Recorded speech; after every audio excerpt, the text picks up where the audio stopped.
আপনি যত বড় পাপী হন, আপনি যতই অন্যায় করেন না কেন, আল্লাহর রহমতের দরিয়া, আল্লাহর রহমতের দরজা আপনার জন্য খোলা আছে না নাই?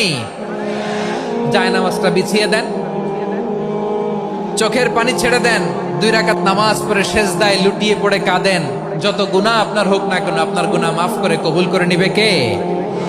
মুবাশশিরাম বিরহমাতিল্লাহ, বিশ্বনবী তিনি সুসংবাদদাতা, বেয়ারার অফ গ্ল্যাড টাইডিংস, সুসংবাদ দেন।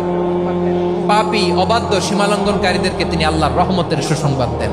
আল্লাহর রহমত থেকে মুখ ফিরিয়ে নিও না। তিনি যে কত দয়ালু, তিনি যে তোমারে কত ভালোবাসে তুমি জানোই না। আমি আমাকে যত বেশি ভালোবাসি তার চেয়েও আমাকে বেশি ভালোবাসে কে? সবাই বলে নাই, বুঝতে পারে নাই বোধহয়। আমি আমাকে যত বেশি ভালোবাসি তার চেয়েও আমাকে বেশি ভালোবাসে কে? আমার মাতা পিতা আমাকে যত ভালোবাসে তার চেয়েও আমাকে বেশি ভালোবাসে কে? আমার প্রিয়তমা স্ত্রী আমাকে যত বেশি ভালোবাসে তার চেয়েও আমাকে বেশি ভালোবাসে কে? মুবাশশিরাম বিরহমাতিল্লাহ, তিনি আল্লাহর রহমতের সুসংবাদ দেন। আল্লাহর রহমতের শেষ নাই, আল্লাহর ভালোবাসার শেষ নাই।